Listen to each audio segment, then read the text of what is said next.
सीताराम दोस्तों, भाई आज मैं आया हूँ वृंदावन के एक मंदिर में जो कि बहुत ही प्राचीन है। प्राचीन इसलिए कि यहाँ पे जो ठाकुर जी है यानी कि जो कन्हैया है अपना, उसको भाई राधा रानी ने अपने हृदय से प्रकट करके दिया है। मुझे ये बात नहीं पता थी, लेकिन जैसे ही पता लगी मैं तुरंत पहुँच गया भाई इधर दर्शन करने के लिए। आपको मैं दर्शन कराऊंगा व्लॉग में आगे और बताऊंगा यहाँ की पूरी कहानी। नई दिल्ली से शताब्दी लेकर दोस्तों मैं आ जाता हूँ मथुरा जंक्शन। वहां से लिया मैंने ई रिक्शा वाले भैया ने मुझे बिठाया मथुरा से वृंदावन जाने वाली इलेक्ट्रिक बस में। फिर मैं आ जाता हूँ वृंदावन बस स्टैंड। यहाँ से चल पड़ा मैं मंदिर की तरफ, जो कि है राधा श्याम सुंदर मंदिर। मंदिर की कहानी ऐसी है कि कन्हैया का एक भक्त पैदा होता है उड़ीसा के एक गांव में, जिसका नाम रखा जाता है दुखिया, क्योंकि इससे पहले जितने भी भाई बहन थे वो सभी कन्हैया को प्राप्त हो चुके थे। ये बच्चा आगे चलकर हृदय चैतन्य जी से मिलता है।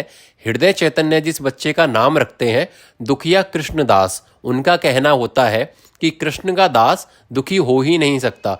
हृदय चैतन्य जी देखते हैं कि इस बच्चे का भाव बहुत बड़ा है, तो इसीलिए वो इस बच्चे को आगे भेज देते हैं वृंदावन जीव गोस्वामी जी के पास। जीव गोस्वामी जी वृंदावन के कुंज या वन की सेवा इस बच्चे को देते हैं और ये उस वन में झाड़ू लगाने का काम करते हैं। लेकिन उस काम को या उस सेवा को ये इतने प्रेम से करते हैं कि राधा रानी इनको दर्शन देने की इच्छा रखती हैं। राधा रानी एक लीला करती हैं, अपने पैरों का नुपुर उस वन में छोड़ देती हैं। फिर अपनी सखी को नुपुर ढूंढने के लिए भेजती हैं। वो आकर दुखिया जी से मिलती हैं, दोनों में बातचीत होती है और फाइनली ये डिसीजन होता है कि राधा रानी को इनको दर्शन देने आना ही पड़ता है। राधा रानी इनको दर्शन देती हैं, अपने हृदय से कन्हैया प्रकट करती हैं और तभी इनका नाम हो जाता है दुखिया कृष्णदास से श्यामानंद।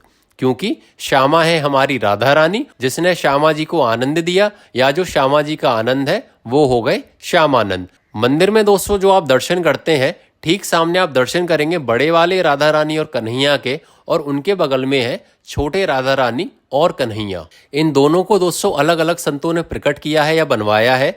सीधे हाथ पे आप दर्शन करते हैं राधा रानी द्वारा प्रकट छोटे वाले कन्हैया के, और स्वयं प्रकट राधा रानी के, जो कि भरतपुर के महाराजा के रत्न भंडार में प्रकट हुई थी।